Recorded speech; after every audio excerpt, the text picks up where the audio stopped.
Welcome to this episode. This is the 1st of January 2022. Hopefully this year would bring you all the best of what can ever happen throughout this year. Hopefully this year would be the beginning of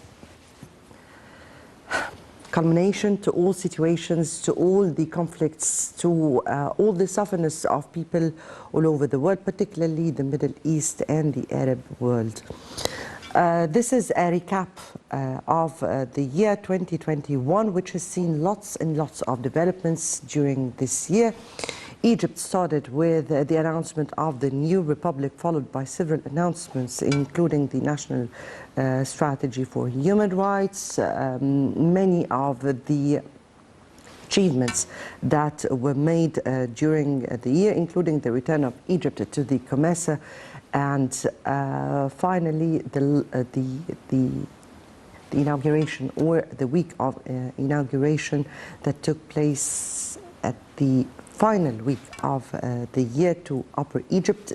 That was a continuation to the lots of inauguration that took place during the year. Also, Egypt has witnessed several developments on all levels. If we go to the rest of the Arab countries, we're seeing the Egyptian Gulf relation culminating into new dimensions, especially after the return of relations between Egypt, Saudi Arabia, the United Arab Emirates and Bahrain, with Qatar, ushering new era of cooperation. Also, the situation in Libya, despite all efforts to drag the country out of the decade-old conflict, there was this postponement of the much-anticipated elections that were supposed to be taking place in December 24th to January, taking the country into other vague scene that really wants to see a breakthrough. Iraq has also seen a breakthrough, with the president calling the parliament to meet on January 9th, the first parliament in Iraq the first elected parliament, elected by all the cities of Iraq after the eradication of the terrorism in Iraq and the ability of Iraq to control the situation. Lots and lots of economic agreements took place, inter-Arab agreements took place in this year. Also, lots and lots of economic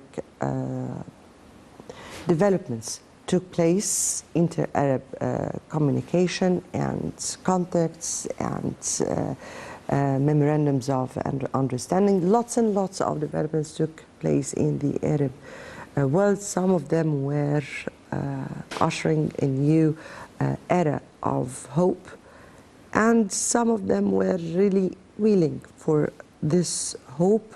The situation in Syria still needs lots and lots of work.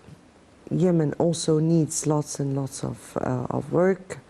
The Arab relation with international power is taking also another dimension of cooperation. Also, the interference in the Arab world's domestic affairs needs also another look into the situation, and the new alliances between the Arab world and world powers need another look. We'll be speaking about all of that in our episode. Before we delve into our discussion, let's first have a quick look on the Arab news that took place during this week, and we'll come back for more discussion.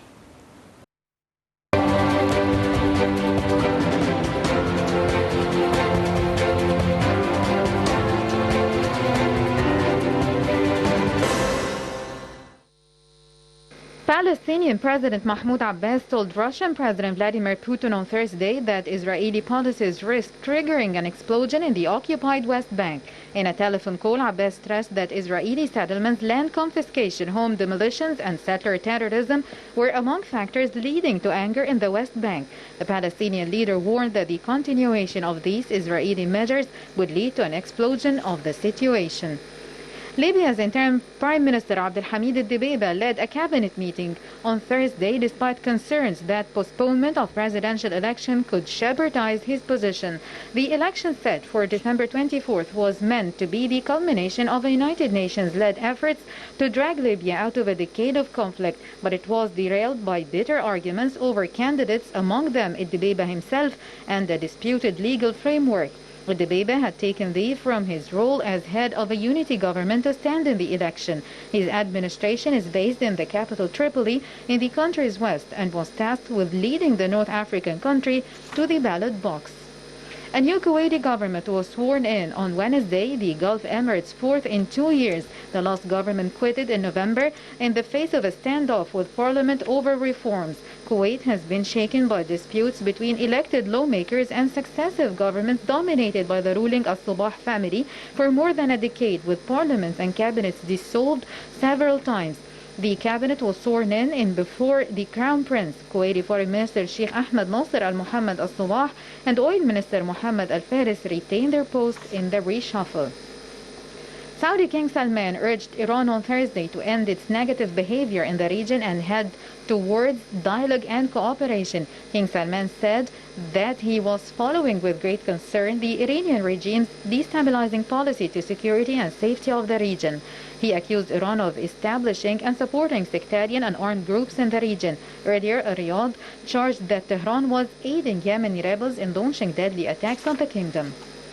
Yemen's Houthis on Thursday launched a missile at a camp housing Yemeni forces belonging to a Saudi-led coalition that had sent reinforcements to counter a push on the oil-producing province of Shabwa. The ballistic missile killed 4 soldiers and wounded 13 at the camp in Markha. There was no immediate comment from the Houthis or from the pro-coalition Giants Brigade, which said the group previously stationed in western Yemen had arrived in Shabwa in the south. Thousands of Sudanese demonstrators joined a new protest against a tight lockdown in the capital Khartoum on Thursday. The demonstrators reached within a few hundred meters of the presidential palace in Khartoum, the headquarters of Military Chief General Abdel Fattah al-Burhan, before troops, police and paramilitary units launched multiple tear gas canisters into the crowd.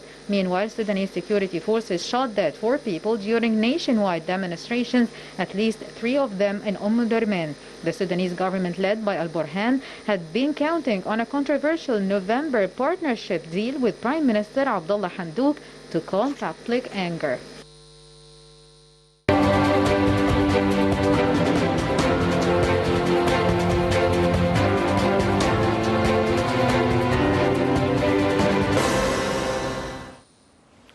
Right, welcome back. And to shed light on the developments that occurred in the Arab world, we have with us over the phone Ambassador Gamal Bayoumi, former Assistant Foreign Minister and the Secretary General of the Arab Investors Union. Good afternoon to you, Your Excellency. Hello. Good afternoon, how are you? I'm fine, thank you so much. A Happy New Year to you and your beloved family.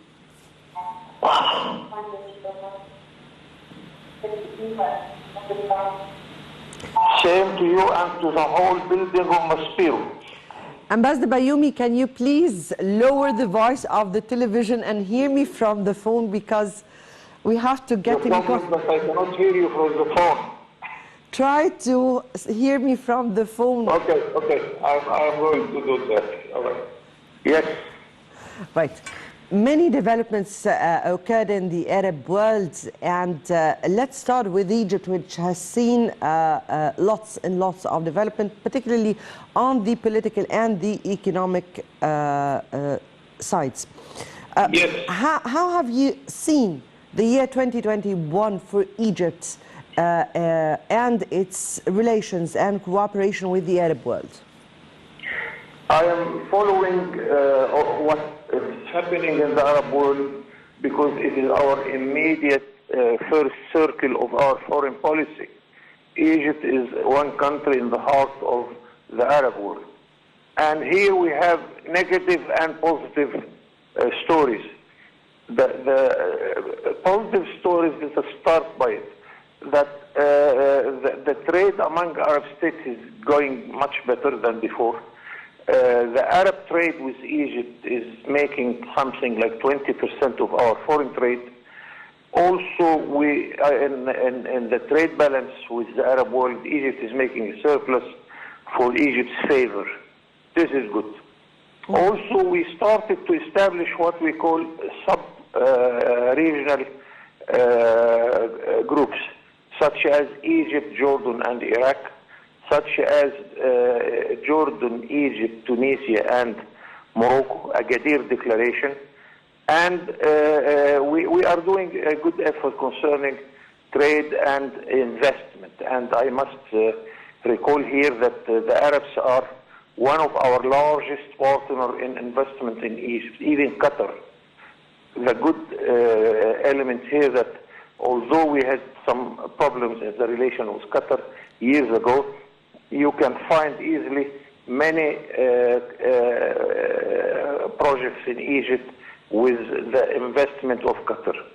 Now, thank God that here we are coming to resume our relation with this dear country, and we are trying to ameliorate the economic and trade and investment relation among the Arab countries. This is the good news. The news which are not very good, the political situation really, that the Arab countries are in, most of, or many of the Arab countries are not in good health. I am talking here about the most important army after the Egyptian army, which is Syria. It is divided among tribes and political factions. And the situation in Libya is not yet settled. Sudan is not better than that. Somalia also. Iraq is going one step further to a sort of stability. We hope so. Yes, indeed. Also, politically, we are trying to convince Iran to be a positive partner in our area. We have a sort of meetings with the leadership in Turkey. We hosted a meeting here by the Vice Minister of Foreign Affairs in Turkey and vice versa. But here we have a sort of a hesitant leader who is one day going right, the other is going left. We have a big challenge in the eastern Mediterranean part of our world, where we discover very, very important wealth of gas and oil. And I hope Egypt will benefit from this. We are becoming a very important exporter of energy, especially electricity and gas, to Europe, and we are doing this now. That's why we are keen to see Libya settle on a sort of solution which will be benefiting all the parties in Libya. Right. Always I repeat that we as Egyptians, we don't understand exactly what is happening in countries like Libya or Syria or Sudan, where some people feel that they belong to the party much more than they belong to one united country. And that's why I am a little bit pessimistic concerning what's going on in Libya and in Sudan and Syria. This is our role, to convince those people that one united country is much better than the situation which we are facing with, where nobody is sure what will happen tomorrow. This is the role of Egypt, the role of Arabia Saudi and the Gulf countries, where we are trying to convince those people to come to reason and to accept a sort of a democratic solution. Here is the situation. Some good news on the economic dimension, some not very good news on the political one. Actually, Ambassador Bayoumi, all we need to tell the whole Arab world is to put aside their own interests and focus and prioritize the interest of their own country and nation, and this need to be said. But you respectively opened lots and lots of questions. Let's start with the issue of the return of relations between Egypt, or among Egypt, Saudi Arabia, the United Arab Emirates, Bahrain, and Qatar. And how does this usher a new era of cooperation among those countries in this upcoming future on the political and the economic sides? We have here a couple of problems with Qatar. First, that we see that Qatar is a small country, but it is in the same time a very rich country. So they are aiming at playing a much important role than their size. On the other hand, we have to bring to our mind the European experience. There in Europe, the voting system is totally different from ours in the Arab world. If Germany, France, Italy are voting, then you can count this vote by 29 points. If Malta votes, it is 3 points. This we cannot apply with a country like Qatar. The second problem here that we want to find a positive role for Qatar. It is a small country, but it's very rich. They can play a good role in enhancing investment, enhancing trade relations, and to support the countries like Lebanon, which is suffering from political and economic problem, or enhancing the situation anywhere else. So I think it's our duty also to give Qatar a sort of a political role in our Arab world, because Qatar will never stop at the exact weight of its economy and its political volume.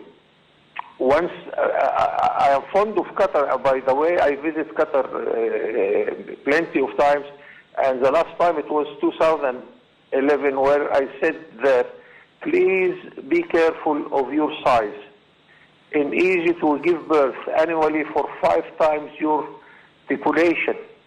The increase in population in Egypt is 5 times the number of the Qatarian people. I don't want to talk much about the size, but right. If you know your size, then you will act within your size, and to respect also other countries which are much bigger than you. Here I say that the Arab world should understand that it is not a matter of money, because after all, Egypt will stay as the largest country in the number of population, the largest army. We are the only country which can use 2 million soldiers in its army. We are, after all, the backbone of the Arab security. No other country in the whole Arab world can play this role. That's why here we are also keen to see Syria in a good condition, and Iraq, because those also are 2 other armies where they can help to save the Arab security in this very problematic situation which we are facing all over the Arab world. Yes. So Qatar is a case, and we want really to, with all respect, to convince them to play a positive role, at the same time to recognize their real size, not to expand the role much more than they can. I think we are speaking here about new dimensions of cooperation in this upcoming stage. So we hope that we can take those relations into a better and significant kind of cooperation that will really benefit the whole Middle East, if we get back to another very important step that was taken during 2021, which was Egypt securing a ceasefire in the Gaza Strip, Egypt stopping a kind of escalation to a conflict between Israel and or Israel on Gaza, and Egypt going into Gaza to reconstruct Gaza in a way that would secure the situation in This is a very inside. important story also, because really we must make everybody realize that Egypt has a wide range of relations. Cairo is becoming one of the most important capitals hosting every individual country in the whole world is represented in Cairo. Not only the number of embassies, but the size of embassies, if you can realize that the Saudi building here in Giza on the River Nile is much bigger than our whole Ministry of Foreign Affairs. The same with the Emirates, the same with the United States of America embassy in Cairo. It is as large as more than half of the Egyptian foreign representation. This means that those countries are looking to Egypt as a very important partner in realizing peace and development in the whole world.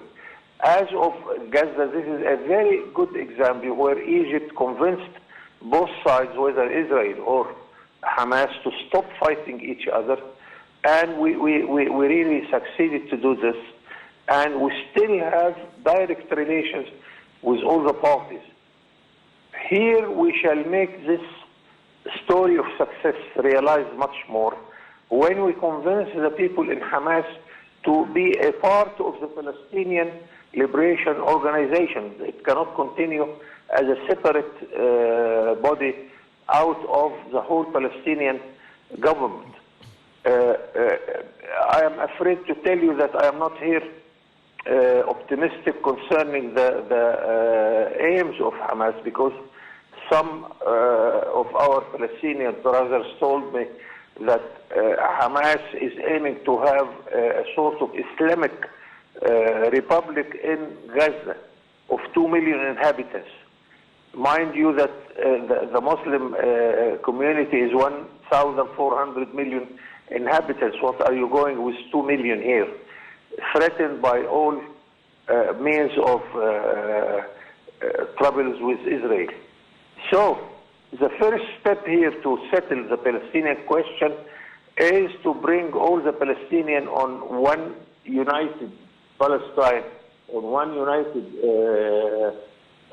country, and to start negotiating with Israel seriously. And we have the whole world behind us there.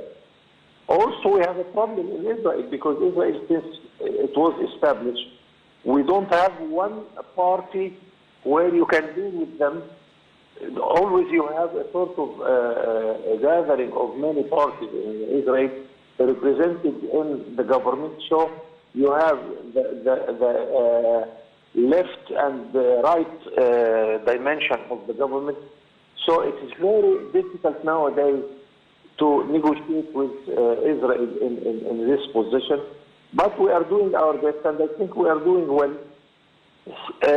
Hopefully that the Palestinians will come to reason and come to one PLO representing the whole Palestinian people. Yes, indeed. Indeed. We really hope for the Palestinians to come to reason and come together for a united cause, which is the Palestinian cause itself.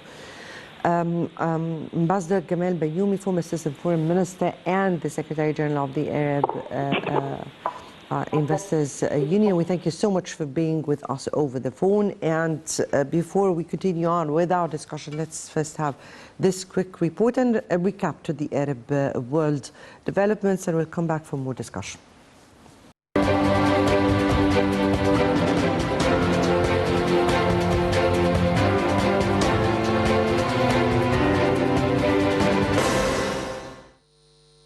The Arab world has faced overlapping challenges as it has tried to navigate political turmoils and a historic transition in 2021.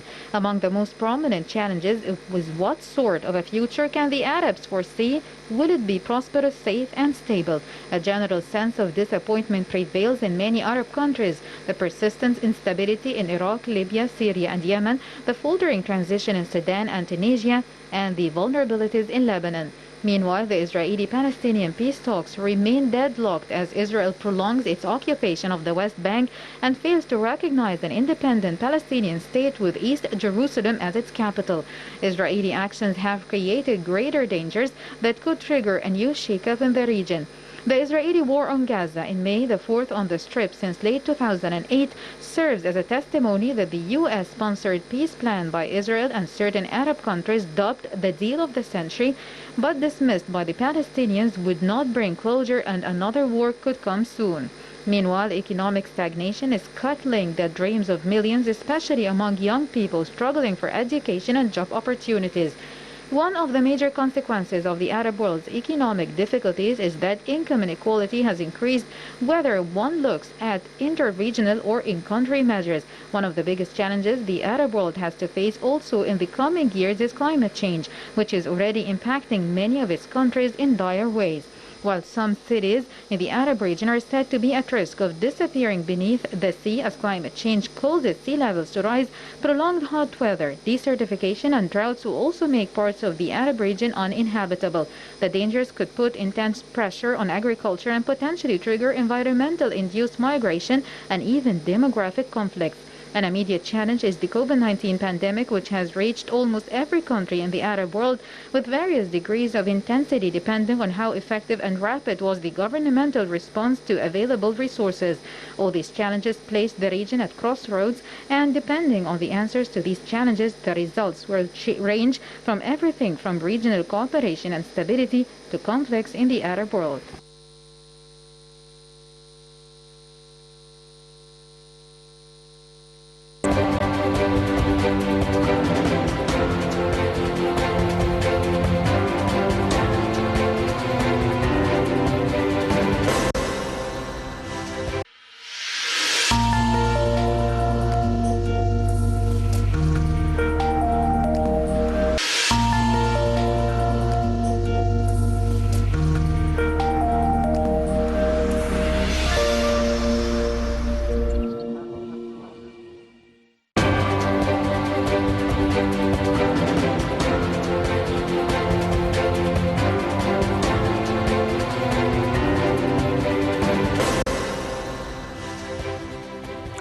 Right, welcome back. And as we spoke with Ambassador Bayoumi before this break, and we've seen the developments taking place, part of it was due to people not being able to prioritize the interests of their own country among their own interests, or the personal interest in that is, or the tribal interest in that is another important issue. Also adding to the misery in the Arab world was the Lebanese developments that took place starting the beginning of last year, and the dramatic developments that took place in Lebanon that is taking Lebanon into a chaotic scene and a very dire economic situation. Hopefully Lebanese leaders and institutions would be able to grasp the situation, and hopefully all parties in Lebanon would really put the interest of Lebanon at the helm of their focus instead of the taking parts to other or external powers. Also, the situation in Libya is seeing other dimensions. We're speaking about the postponement of a much anticipated elections that should have been taking place to culminate all the world efforts that took place of course, under the sponsor of the United Nations, to try to drag Libya out of its very fragile situation. We hope that during this month we would see a settlement, or at least true elections taking Libya into another dimension. The situation in Syria is still very dire and needs lots and lots of Arab efforts in order to be able to come to safe haven. I guess that this year we'll be seeing lots and lots of changes, particularly in the world of alliances, in which we are seeing new alliances taking place, new agreements and partners showing up, and new kind of powers coming together, and that would also be reflecting on the Middle East. I guess remains to be seen what would be the developments. What we can say is that some positive atmosphere in the air. I guess that Egypt is trying to put this positive atmosphere, trying to track situation and put as much exerted efforts as possible to put or to help or support countries in getting back on track, because definitely this has been the role of Egypt throughout history, and I guess it will be taking the helm for the rest of the history to come. I guess that takes us to the end of this episode of our program, Arab Affairs. Next Saturday would be another important Arab file. Until that Saturday, it's goodbye, and Happy New Year for you and for the whole world, and particularly the Arab world and nations.